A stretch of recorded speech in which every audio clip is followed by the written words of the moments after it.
عليكم ورحمة الله وبركاته.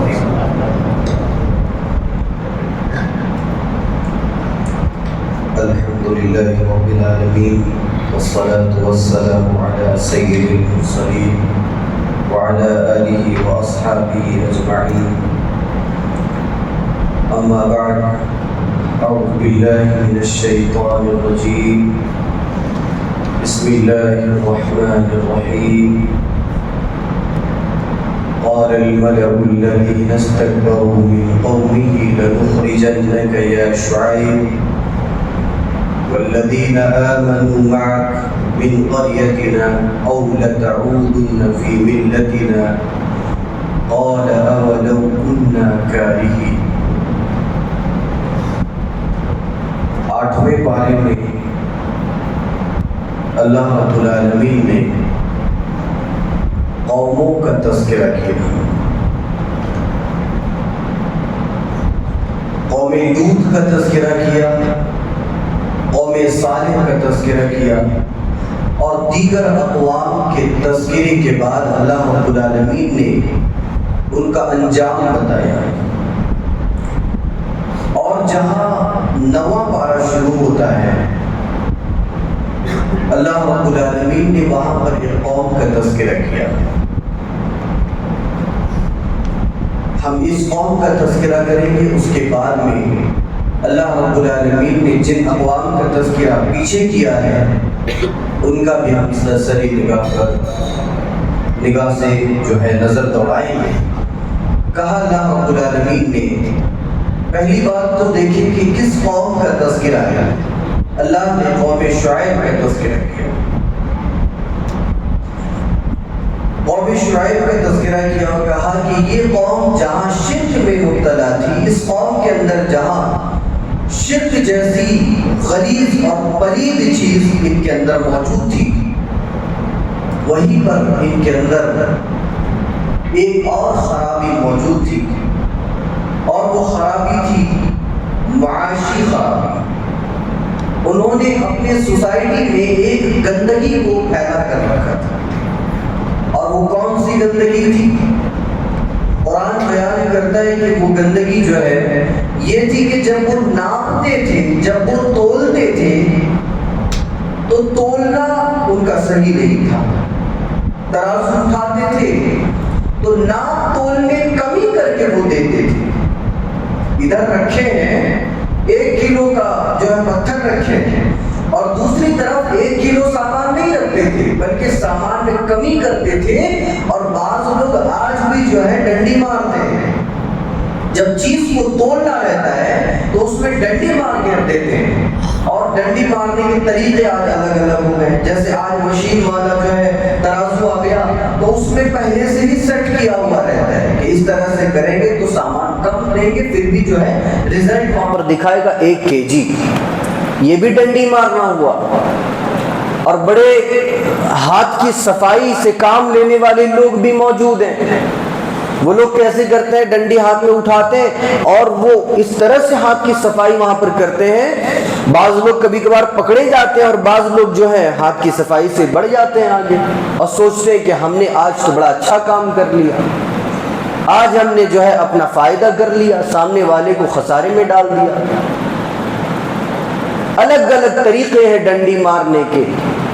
وہ جو پلڑوں والا ترازو ہوتا ہے، بعض دفعہ جہاں پر پتھر رکھا جاتا ہے ادھر تو ٹھیک رہتا ہے، لیکن دوسرے پلڑے میں جہاں پر سامان رکھا جائے گا اس کے نیچے میگنیٹ لگا دیتے ہیں، چمبک لگا دیتے ہیں. تو یہ الگ الگ طریقے ہیں ڈنڈی مارنے کے.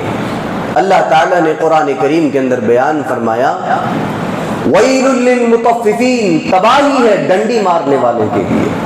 جو ڈنڈی مارتے ہیں ان لوگوں کے لیے تباہی ہے.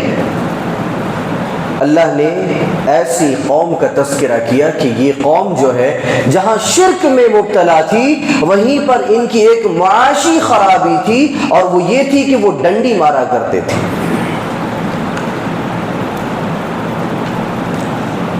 کہا اللہ رب العالمین نے، قال الملأ الذين استكبروا من قومه لنخرجنك يا شعيب والذین آمنوا معک من قریتنا او لتعودن فی ملتنا. یہ قوم ڈنڈی مارنے کے لیے بڑی مشہور ہے اور ڈنڈی مارتے تھے اور لوگوں کو دھوکہ دیا کرتے تھے. جو تجارت کرنے کے لیے آتے تھے ان کا مال لے لیا کرتے تھے, ڈاکہ ڈال دیا کرتے تھے, اور جو کوئی ان کے پاس خریدنے کے لیے آیا کرتا تھا تو پھر سامان میں کمی کر کے دے دیا کرتے تھے. جب حضرت شعیب علیہ السلام نے کہا کہ اے میری قوم تم اللہ کی عبادت کرو اور اللہ کی عبادت کرنے کے ساتھ ساتھ جو تم یہ کام کرتے ہو اس سے باز آ جاؤ. قوم نے کہا قال الملأ الذين استكبروا من قومه لنخرجنك يا شعیب. اے شعیب اگر تو ہمیں اس طرح سے دعوت دینا بند نہ کرتا ہے اور اگر تو نے یہ سارے ٹوٹکے ہم پر نصیحت کرنے کے بجائے تو اپنے پاس رکھ لیا تو تیرے لیے بھلائی ہے, اور اگر تو نے ایسا نہ کیا تو پھر ہم تجھے اور تیری قوم کو جو تجھے مانتے ہیں پکڑ پکڑ کے تمہیں بھگا دیں گے, اپنے اس علاقے سے تمہیں نکال دیں گے. باز آ جا, ہمیں نصیحت نہ کر. آج بھی بہت سارے لوگ ہوتے ہیں نا, جب ان سے کہا جائے کہ بھائی ایسا نہ کیا کرو, ہے تو کون ہوتا ہے بولنے والا, تو مجھے بولے گا, ایسے لوگ ہوتے ہیں. قرآن نے کہا کہ اگر کوئی بندہ چلو غلط کام میں مبتلا ہے, اگر اس نے کسی کو غلط کام کرتے ہوئے دیکھا تو قرآن نے اس کی اجازت دی اور کہا کہ تم روک سکتے ہو, اور تمہارے اوپر یہ ضروری ہے کہ اگر کوئی غلط کام کر رہا ہے, چلو ایک آدمی نماز نہیں پڑھ رہا ہے لیکن اس کے سامنے غلط کام ہو رہا ہے تو اس سے کہا گیا کہ تم وہ غلط کام روکو. کہا گیا اس سے اگر وہ آدمی آج غلط کام کو دیکھا اور روکنے کی کوشش کرتا ہے تو کہا جاتا ہے تو تو بڑا نمازی بن رہا ہے, تو تو نماز ہی نہیں پڑھتا, تو مجھے بتا رہا ہے. طرح طرح کی باتیں ہوتی ہیں. تو حضرت شعیب علیہ السلام نے جب کہا کہ ڈنڈی مارنے سے باز آ جاؤ تو کہتے ہیں کہ تم ہمیں سکھاتے ہو. یہ کیوں کہا کہ تم ہمیں کیوں بتا رہے ہو؟ اس لیے کہ قوم شعیب کو اپنے مال پر بڑا فخر تھا, اپنے مال پر غرور تھا کہ ہم تو بڑے مال و ثروت والے, تو رہا غریب, تو ہم کو بتائے گا. یہ قوم شعیب نے کہا کہ لنخرجنک یا شعیب والذین آمنوا معک, ہم تجھے بھی نکال دیں گے اور تیرے اوپر جو ایمان لائے ہیں ہم ان کو بھی نکال دیں گے, ہمیں نصیحت نہ کر. اللہ تعالیٰ نے کہا کہ تمہیں اپنے مال پر بڑا ایٹیٹیوڈ ہے, بڑا غرور ہے, بڑا فخر کرتے ہو تم اپنے مال پر, ہم دیکھو تمہارا انجام کیا کرتے ہیں. اللہ تعالیٰ نے ان پر آگ کی بارش نازل کی. قرآن کہتا ہے کہ الذین کذبوا شعیبا کأن لم یغنوا فیہا الذین کذبوا شعیبا کانوا هم الخاسرین. اللہ تعالیٰ نے ان پر آگ کے بارش کو نازل کر دیا اور اللہ نے یہ بھی اعلان کیا کہ ہم نے صرف ان کے اوپر آگ کے بارش نازل نہیں کیے بلکہ ہم نے زلزلے برپا کر دیے. ارے بھائی آگ کے بارش اگر نازل ہو رہی ہے تو بندہ ہو سکتا ہے کہیں جا کے گھس جائے, کہیں جا کے چھپ جائے. اللہ نے کہا کہ ہم نہ تو آسمان کو تمہارے لیے تمہاری بقا کا ذریعہ بنائیں گے اور نہ ہی زمین میں تمہیں کہیں رکھیں گے. اللہ نے آسمان کو بھی ان کے لیے ذریعہ عذاب بنا دیا اور زمین کو بھی عذاب کا ذریعہ بنا دیا. زمین میں زلزلے پیدا کر دیے اور آسمان سے اللہ تعالیٰ نے آگ کے بارش نازل فرما دی. بعض دفعہ ریگستان میں جب بادل آتے ہیں تو بندہ سوچتا ہے کہ بارش ہوگی, بارش ہی نہیں ہوتی. انہوں نے دیکھا کہ بادل لائے ہیں تو سوچا کہ بارش ہوگی, لیکن جب بارش ہوئی تو یہ پانی کا بارش نہیں تھا, یہ اللہ کی رحمت نہیں تھی بلکہ اللہ کی زحمت اور آگ کے بارش کا نزول اللہ تعالیٰ نے ان کے اوپر کیا اور ان کو تباہ کر دیا. آگ کی بارش ہوئی, نیچے سے زلزلے ہوئے, ہر دونوں طرف سے جو ہے انہیں عذاب میں مبتلا کیا گیا اور تباہ کر دیا. سوال یہ پیدا ہوتا ہے کہ اللہ تعالیٰ نے کیسے تباہ کیا انہیں؟ قرآن اس کا بھی نقشہ کھینچتا ہے. اللہ نے کہا اللہ تعالیٰ نے کہا الذین کذبوا شعیبا کأن لم یغنوا فیہا الذین کذبوا شعیبا کانوا هم الخاسرین، ہم نے انہیں ایسے تباہ کیا، ہم نے اس قوم کا نام و نشانے سے مٹا دیا، ہم نے اس قوم کو اس طرح سے تباہی میں مبتلا کر دیا کہ پھر جیسے کہ وہ تھے ہی نہیں کبھی، یعنی ہم نے ایسے انہیں نامراد کر دیا، ایسے ان کا نام و نشان مٹا دیا جیسے کہ ان کا وجود تھا ہی نہیں، جیسے کہ وہ پیدا ہی نہیں ہوئے تھے۔ ایسے تباہ کیا، کیا تباہی کا منظر ہوگا اور اللہ تعالیٰ نے کیسے تباہ کیا ہوگا انہیں۔ قرآن کہتا ہے کہ ہم نے ایسے تباہ کیا جیسے کہ کبھی وہ تھے ہی نہیں، کیسے تباہ کیا ہوگا۔ چلو بھئی آدمی جا رہا ہے کہیں، راستے میں دیکھا کہ وہاں پر مرا ہوا بیل ہے، جا کے دیکھتا ہے مرا ہوا بیل ہی ہے۔ 5 سال بعد وہ اسی راستے سے گزرتا ہے، دیکھتا ہے ارے اس کی ہڈیاں یہیں پر ہیں، مطلب چلو کوئی دوسرا آدمی آیا 5 سال بعد 10 سال بعد دیکھتا ہے ہڈیاں وہیں پر ہیں، ہاں یہاں پر کوئی جانور ہے، یہاں پر کوئی جانور تھا جو مر گیا اور مر کے سڑ گل گیا، ختم ہو گیا، بس اب ہڈیاں بچی ہوئی ہیں۔ ایک وجود تو باقی رہا ان کا کہ بھئی چلو یہاں پر کچھ تو تھا،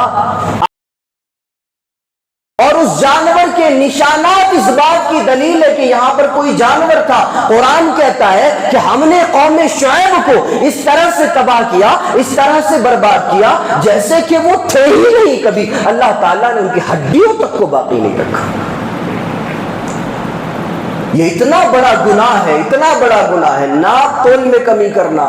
اچھا اے اللہ، تو نے کبھی اپنی ذات میں شرک کرنے والوں پر اتنا بڑا عذاب نازل نہیں کیا، تو نے اپنی ذات میں شریک ٹھہرانے والوں پر کبھی اتنا بڑا عذاب، اے اللہ تو نے ان کے اوپر اتنا بڑا عذاب کیوں نازل کیا؟ کہتا ہے اللہ اے میرے بندو تم آپس میں ٹھیک رہو، ہم یہ برداشت نہیں کریں گے کہ کوئی میرا بندہ کہ میرے کسی اور بندے کے ساتھ ناانصافی کرے، اللہ کو یہ برداشت نہیں کہ اللہ نے عذاب کا نزول کر دیا۔ اللہ رب العالمین نے اس سے پہلے جو ہے قوم لوط کا تذکرہ کیا، اور قوم لوط کی خرابی کو بیان کرنے کے بعد جب حضرت لوط علیہ السلام نے کہا کہ تم اس برائی سے باز آ جاؤ، معلوم ہے آپ لوگوں کو قوم لوط کیا کرتی تھی، اس کو بیان کرنے کی ضرورت نہیں ہے۔ جب حضرت لوط علیہ السلام نے کہا کہ باز آ جاؤ اس گندگی سے، تو قوم لوط نے کہا کہ بڑا پاک بن رہا ہے۔ قرآن اس کے الفاظ کو نقل کرتا ہے قالوا اخرجوہم من قریتکم، اے لوط باز آ جا اپنے نسائی اور پند سے، ورنہ ہم تجھے اپنے قریے سے نکال دیں گے، اپنے علاقے سے نکال دیں گے۔ یہاں پر اللہ نے قریہ کا لفظ استعمال کیا، قریہ سے مطلب دیہات نہیں، گاؤں نہیں، اللہ تعالیٰ نے جتنے انبیاء اور رسول کو مبعوث فرمایا سب کو شہر میں مبعوث فرمایا۔ کیوں شہر میں مبعوث فرمایا؟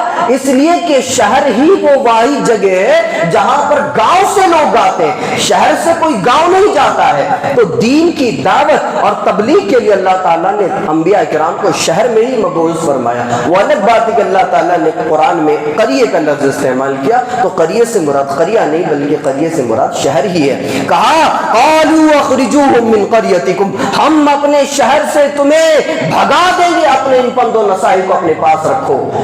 اور کہا انہم اناس یتطہرون، بڑا پاک بنتا ہے تو، بڑا طاہر بنتا ہے تو، ہمیں یہ پاکی کا گیان نہ دے ورنہ ہم تمہیں یہاں سے نکال دیں گے۔ یہ حضرت لوط علیہ السلام کے تذکرے سے پہلے اللہ تعالیٰ نے قوم سمود اور بھی دوسرے اقوام کا تذکرہ کیا، قوم نوح وغیرہ کا۔ قوم شعیب کے تذکرے کے بعد اللہ تعالیٰ نے دوسری چیزوں کا تذکرہ کیا، کہا ثم بعثنا من بعدهم موسى بآياتنا إلى فرعون وملئه فظلموا بها فانظر كيف كان عاقبة المفسدين۔ اللہ تعالیٰ نے یہاں پر حضرت موسیٰ علیہ السلام کا تذکرہ کیا، اور آپ لوگوں کو معلوم ہونا چاہیے کہ 90 پارے میں آدھے پارے سے زیادہ اللہ رب العالمین نے حضرت موسیٰ علیہ السلام کا پورا واقعہ نقل کیا، اور بتایا کہ حضرت موسیٰ علیہ السلام کیسے پیغمبر تھے اور انہوں نے کیا کیا کیا اور ان کی قوم نے کیا کیا کیا۔ اللہ تعالیٰ نے ان کی قوم کا بھی تذکرہ کیا، حضرت موسیٰ علیہ السلام کا بھی تذکرہ کیا۔ آپ لوگوں کو بھی معلوم ہوگا کہ بنی اسرائیل کیسی قوم تھی، یہ آپ لوگوں کو معلوم ہوگا، اور ان کے درمیان جو انبیاء مبعوث کیے گئے وہ انبیاء کتنا صبر و تحمل اور کتنے صبر و شکر کے ساتھ انہوں نے دعوت و تبلیغ کا کام کیا ہے، وہ بھی معلوم ہوگا آپ لوگوں کو۔ اللہ تعالیٰ نے یہاں یہ بیان کیا کہ ثم بعثنا من بعدهم موسیٰ بآیاتنا الی فرعون وملئہ، یہ کہا کہ اللہ تعالیٰ نے یہاں پر پھر کا لفظ استعمال کیا کہ پھر ہم نے مبعوث کیا موسیٰ کو، یعنی اللہ تعالیٰ یہ بیان کر رہا ہے کہ ہم نے موسیٰ سے پہلے قوم ہود کے لیے حضرت ہود کو مبعوث کیا، حضرت لوط کو مبعوث کیا، اور پھر حضرت صالح کو مبعوث کیا، حضرت نوح کو مبعوث کیا۔ جہاں جہاں برائی پیدا ہوئی ہم نے ان برائی کے خاتمے کے لیے حضرت موسیٰ سے پہلے دیگر انبیاء کو بھی مبعوث کیا۔ جی قرآن یہ کہتا ہے کہ ہم نے موسیٰ کو بعد میں بھیجا، ان سے پہلے بہت برائیاں تھیں اور ان برائیوں کے خاتمے کے لیے اللہ تعالیٰ نے بہت سارے انبیاء کرام کو مبعوث فرمایا۔ اور اللہ تعالیٰ نے کہا کہ ثم بعثنا من بعد، اور پھر ہم ان انبیاء کرام کے مبعوث کے بعد موسیٰ علیہ السلام کو مبعوث کیے۔ اچھا اللہ تعالیٰ نے موسیٰ علیہ السلام کو مبعوث کیا، اس کے بعد کیا؟ ان تمام کے تذکرے کے بعد اللہ تعالیٰ نے موسیٰ علیہ السلام کا تذکرہ کیا۔ کہا اللہ تعالیٰ نے وَقَالَ مُوسَى يَا فِرْعَوْنَ إِنِّي رَسُولٌ مِّن رَّبِّ الْعَالَمِينَ، حضرت موسیٰ علیہ السلام داعی و مبلغ بن کر فرعون کے پاس گئے۔ اے فرعون، میں اللہ رب العالمین کی طرف سے تیری طرف رسول بنا کر بھیجا گیا ہوں، تیرے لیے میں اللہ کا پیغام لے کر آیا ہوں، تو مجھ پر بھی ایمان لے کے آ، اللہ تعالیٰ پر بھی ایمان لے کے آ۔ وقال موسیٰ، موسیٰ علیہ السلام نے کہا یا فرعون، اے فرعون، انی رسول من رب العالمین، یقیناً میں اللہ تعالیٰ کی طرف سے اللہ تعالیٰ کی طرف سے رسول بنا کر بھیجا گیا ہوں۔ قال ان كنت جئت بآیۃ فأت بها ان كنت من الصادقین، فرعون نے کہا، کہنے لگا کہ اگر تو واقعی اللہ کا رسول ہے، اللہ کا پیغمبر ہے، تو کوئی نشانی کیوں نہیں دکھاتا، کوئی چیز کیوں نہیں دکھاتا، کوئی معجزہ کر کے کیوں نہیں دکھاتا۔ یہ لوگ اس ٹائم کے لوگ ایسے تھے، اگر ان کو دکھا بھی دیا جاتا کہ دیکھو ہم رسول ہیں اللہ کے، ہم یہ معجزہ دکھا رہے ہیں، ہم یہ نشانی دکھا رہے ہیں، نہیں مانتے تھے، کہتے تھے نہیں بھائی یہ تو یہ ہے، وہ تو وہ ہے۔ اللہ کے رسول صلی اللہ علیہ وسلم کے ساتھ بھی ایسے ہوا، اللہ کے رسول صلی اللہ علیہ وسلم نے معجزے دکھائے، اور اللہ رب العالمین کے حکم سے معجزے جب دکھائے تو کافرین مکہ اور مشرکین مکہ کہنے لگے تو بڑا جادوگر ہے، بہت بڑا جادوگر ہے، تو عام جادوگر نہیں، اس طرح سے اللہ کے نبی کو کہنے لگے۔ تو جس کے نصیب میں ہدایت نہیں ہوتی پھر اس کے مقدر میں بہانے لکھ دیے جاتے کہ لے تو بہانے کر لے جتنا چاہے۔ اللہ تعالیٰ نے اس کا تذکرہ کیا کہ اگر تو رسول ہے، فرعون کے الفاظ کو اللہ نقل کرتا ہے کہ اگر تو رسول ہے تو پھر دلیل کیوں نہیں دکھاتا، دلیل دکھا، کوئی نشانی دکھا۔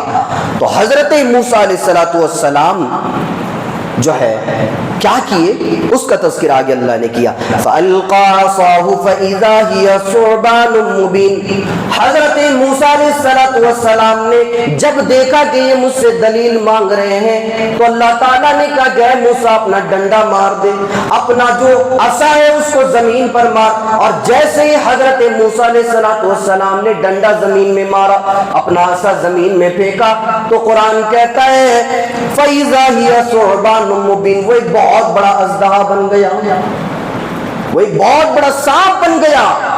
اور اس سے پہلے کیا معاملہ ہوا تھا کہ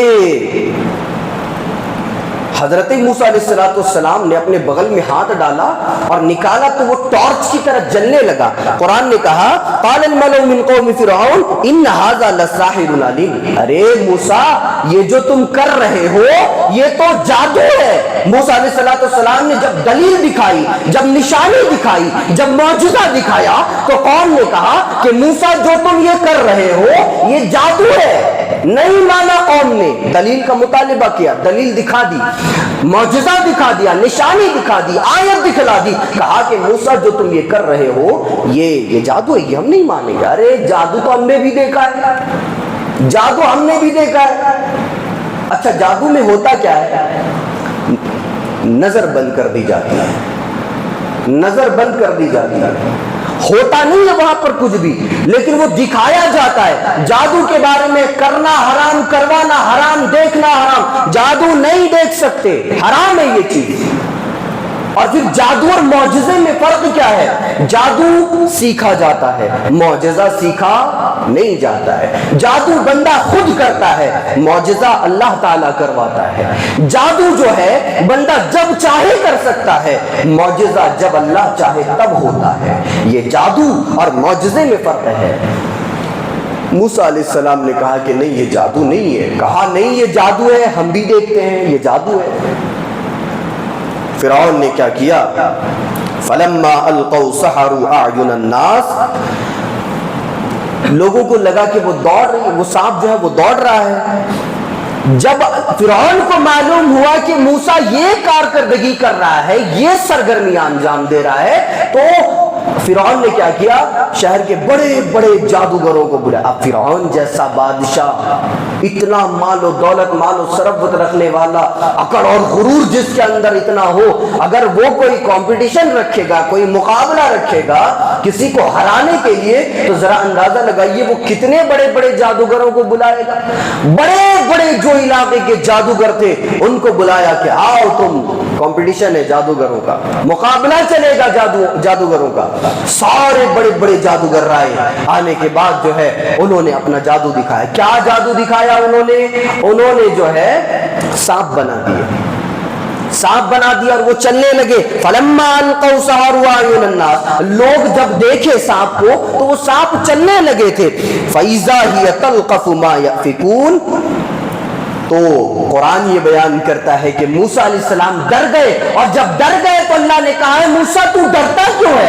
اپنا عصا زمین پہ مار، دیکھ وہ کتنا بڑا سانپ بنتا ہے۔ حضرت موسیٰ نے اپنا عصا زمین پہ دے مارا، وہ بہت بڑا سانپ بن گیا، اژدہا بن گیا، اور جیسے ہی وہ اژدہا بنا، اس سانپ نے جو باقی دیگر جادوگروں کے سانپ تھے، جو تھے نہیں اصل میں دکھ رہے تھے، اس بڑے سانپ نے کیا کیا؟ ان تمام سانپوں کو نگل لیا۔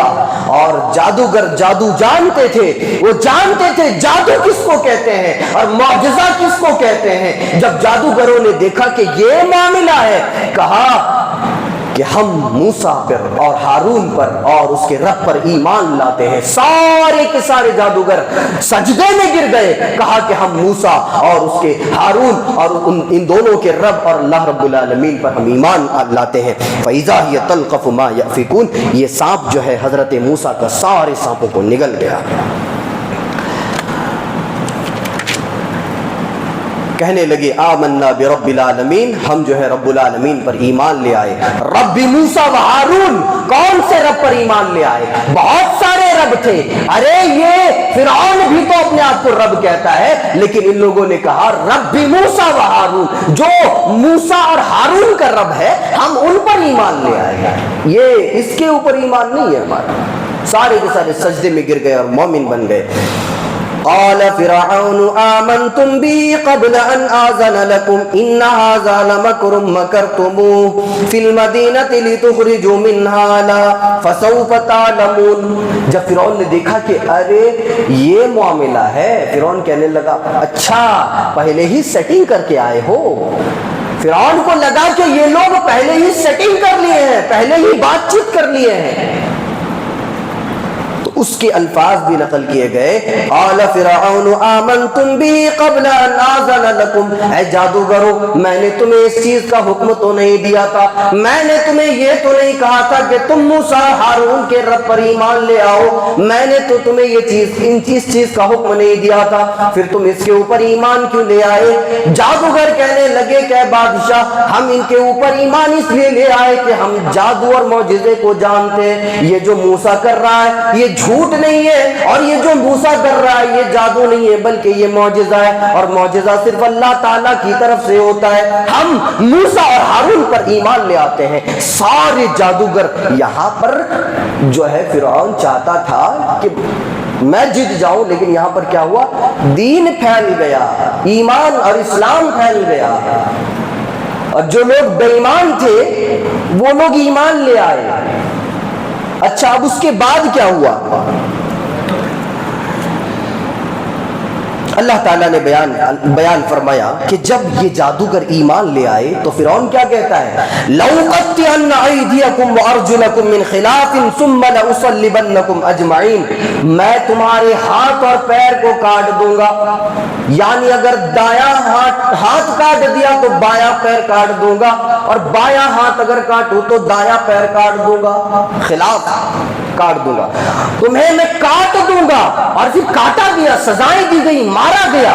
تو کیا ہوا؟ وہ جادوگر اپنے دین کو, اپنے ایمان کو چھوڑ کر پیچھے ہٹ گئے؟ نہیں. قرآن بیان کرتا ہے کہ جب ان کے ہاتھ کاٹے گئے قالوا انا الی ربنا منقلبون. اور آگے بیان کرتا ہے اللہ تعالیٰ کہ جب ان کے ساتھ یہ کیا گیا ربنا افرغ علینا صبرا وتوفنا مسلمین.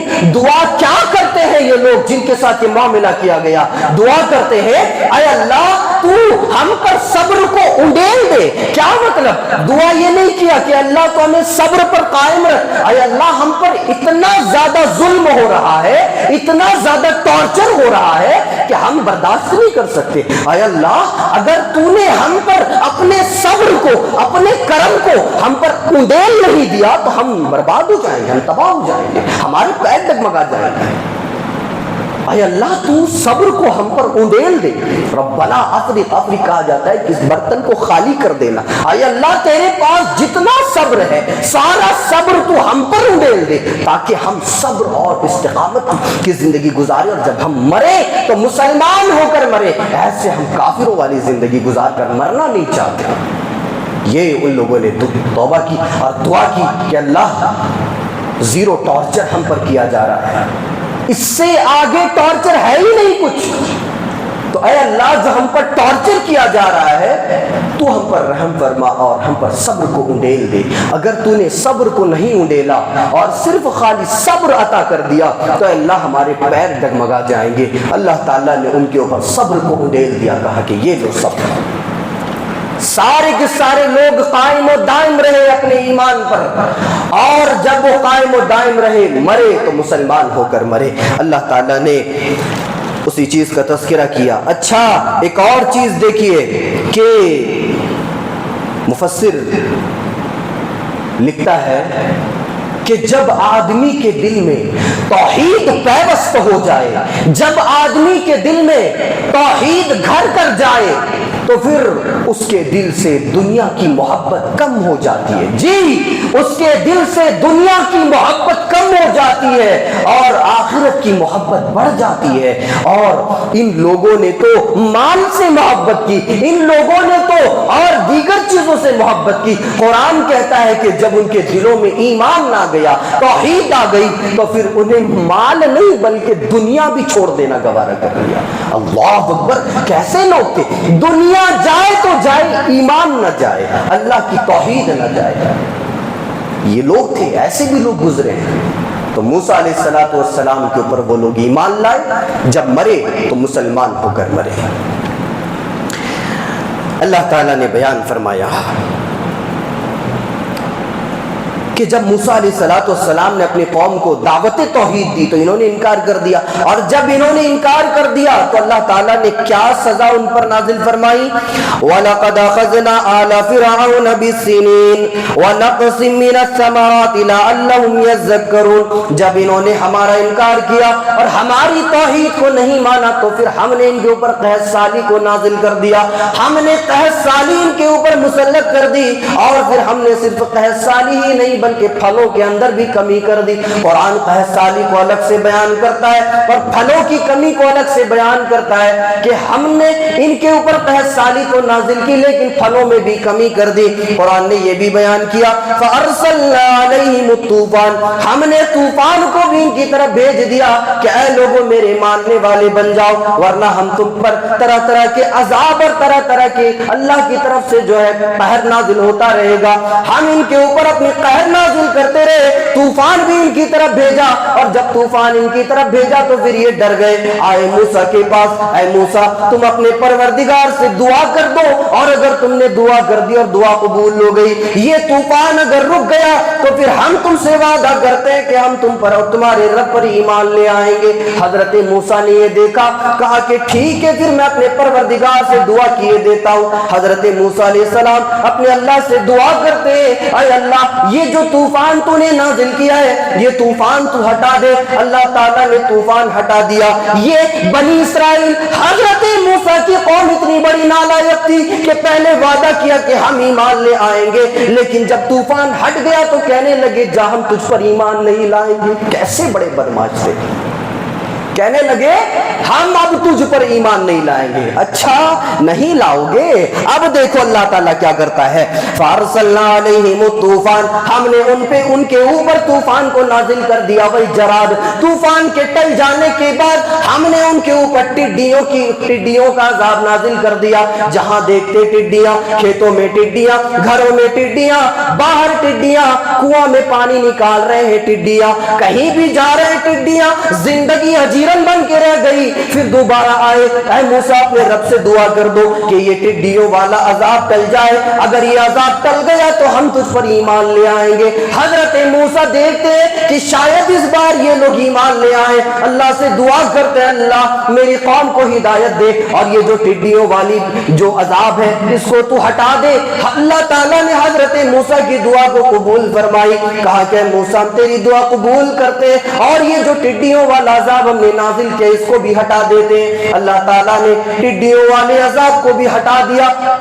موسیٰ نے کہا کہ اب میرے اوپر ایمان لے آؤ، اب اللہ کی توحید کو ماننے والے بن جاؤ۔ لوگ کہنے لگے جا موسیٰ ہم اب بھی تجھے نہیں مانتے۔